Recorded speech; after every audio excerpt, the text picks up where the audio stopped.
Hi, I'm Rev Myron. I'm a minister through Pathways of Light, and I've been a Course in Miracles student for 40 years. I'm going through the text this year, asking Jesus for clarity, and then I write from that clarity, and that's what I'm sharing with you today. So let's get started. We're looking at Chapter 4, Section 7, Creation and Communication. And we're going to be reading paragraphs 5 and 6.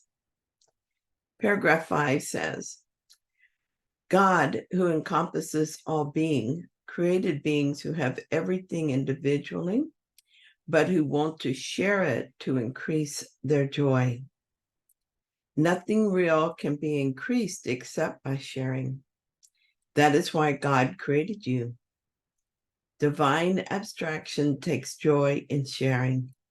That is what creation means. How, what, and to whom are irrelevant, because real creation gives everything, since it can create only like itself. Remember that in the kingdom, there is no difference between having and being, as there is in existence. In the state of being, the mind gives everything always. This is not a very long paragraph, but several things hit the radar for me. God as divine abstraction is the first thing I noticed, probably because yesterday I was wondering what God is. I know he is not a body or a man, but I don't really have another category. Thing or it doesn't feel right either. Father, creator, those are just titles we give to help, my comfort level. I cannot define God, only label him. I cannot understand God from this place I find myself, and maybe I cannot understand him ever. There are certain attributes I can associate with God. He created me like himself through the extension of himself. Thus, I understand him to be generous and loving and giving. From A Course in Miracles and from the answering response in my heart, I attribute God with kindness, gentleness, and strength. And as I write this, I realize it would be truer perhaps to say he is not kind and gentle and strong, but he is kindness and gentleness and strength itself. And so am I, having been made in his likeness. As I'm created like God, everything I exhibit that is unlike God cannot be true. It can only be errant thought taking shape through the power that is mine, through a mighty will that is mine, but that has been distorted. Not creation, but a pale shadow of creation, a child's game of make-believe. Because of who I am and who my creator is, my play is not without results, without effects, but it is limited to play. Another thing that jumped out at me is that we, as we were created, are beings and individuals, yet we are encompassed by God. In other places in the Course, we learn that we are one mind and one with God. We are not separate, which is the whole point of the Course. So how can there be one of us and yet be more than one? The more I learn, the more I realize how little I know. Sometimes in my ignorance, I think and even write so as to indicate I know something, and this is hilarious. And I invite you to laugh with me when you notice I do this. Perhaps, I wonder if I can ever understand the nature of God and the nature of creation. But perhaps that is because I'm temporarily stuck in this dense state with at least partial amnesia. Perhaps all will become clear as I awaken. Right now, I am reminded of Star Trek and the Borg. They were many individuals, but they operated from a single mind. In the story, they're not the good guys, but isn't that typical ego to imitate reality and then distort it into something reality could never be? The most important thing I see in this paragraph is that God, reality, and oneness is divine abstraction. God gives. There's nothing he does not give, and give completely, holding nothing back. In creation, there is no separation. There is no singling out, no giving to one and not another. He does not give at certain times and withholds at others.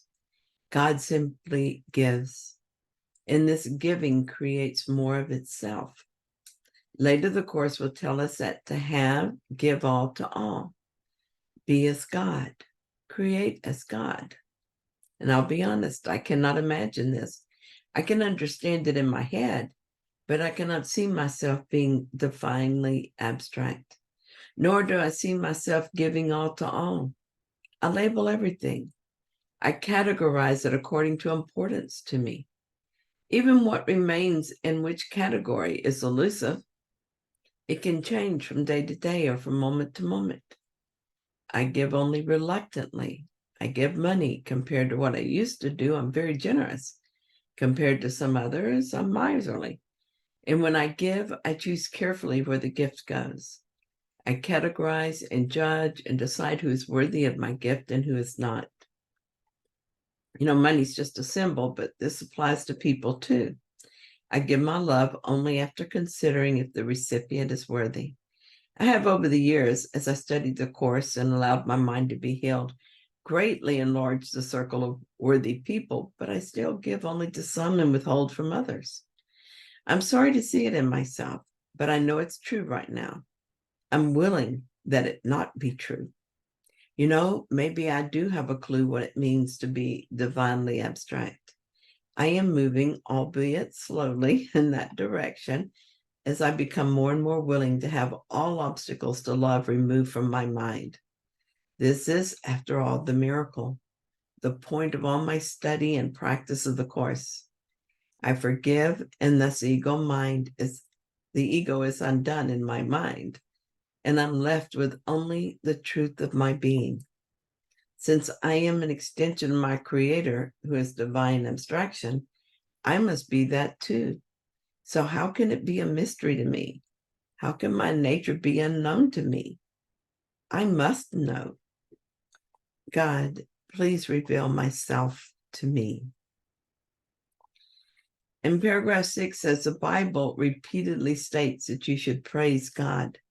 This hardly means that you should tell him how wonderful he is. He has no ego with which to accept such praise and no perception with which to judge it. But unless you take your part in creation, his joy is not complete because yours is incomplete. And this he does not know. He knows it in his being and his experience of his son's experience.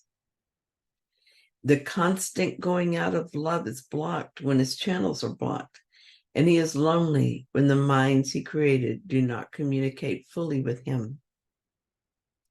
In this paragraph, more is revealed about the nature of God. The good news is that God does not have an ego. If you tell me how wonderful I am, my ego will inflate. It loves that kind of thing. My ego perceives positive words from you as good things and negative words as not good. But God does not have an ego. He is not needy. So he is not dependent on reassurances about himself. Nor does he perceive. He simply knows. And in knowledge, there is nothing to judge. It is typical for us to project onto the idea of God our own experience. To the degree I perceive, judge, and crave acceptance and praise, I will tend to believe this about God. Thus, I'm reminded here that I am one with an ego, not God. That's how it feels anyway while I'm here. It seems simple to say that God does not have an ego, but to really understand what this means is not so simple. The next part of the paragraph further describes the nature of God. Here's what it seems to be saying to me. God created me by extending himself. This feels confusing to me because I refer to God as he, which implies a body, and my mind cannot compute a body extending itself. I have to remind myself that using pronouns is just a convenience and not to be taken literally. So God extends itself and thus creates. This brings God joy, and this joy is ongoing. It seems to me that Jesus is telling us that creation is a continuous process. So God experiences joy through that process continuously. Also, God experiences joy through his experience of his son's experience. So God is aware of not only his own experience of creation, but also his son's experience of creation. And the awareness is one of joy. The part of our mind that is asleep is no longer creating, and is no longer in full communication with God. So his joy has been blocked. Jesus says that he is lonely when the mind he created do not communicate fully with him. Lonely implies both judgment and need, so I'm sure that it's just a way of saying to communicate within the limits imposed by words. It's the same way we say he when we refer to God. We do this even though God is not a body and certainly not gender specific. He is not gender anything, since gender is just another part of this illusion of separation. We are not gender specific either. We just pretend to be. But even though it is impossible to find words to explain God adequately, I think I get the picture. God, who is love, extended itself in an act of joyful creation. The nature of creation is such that it must continue to create in the same way. Extending itself as God did. Communication throughout all of creation is joyful. When part of our minds took a side trip into something that is not creation, this communication was curtailed because God knows only creation and does not share in our delusions. Creation was not undone, but it was partially disrupted. And when communication was disrupted, so was joy. If I were to think of this in a way that I can readily relate to, I would think that my Father created me out of love and that it makes him very happy when we talk. Then one day I wandered away on an adventure and forgot all about my Father. He no longer shares in my life and no longer enjoys our communications. He misses me and longs for my return home. So thank you so much for joining me in this reading. I hope that you found it helpful. If you did, then please like it. And if you haven't yet, please subscribe. And by the way, thank you for those who have subscribed. I'll be back tomorrow with another reading. I'll see you then.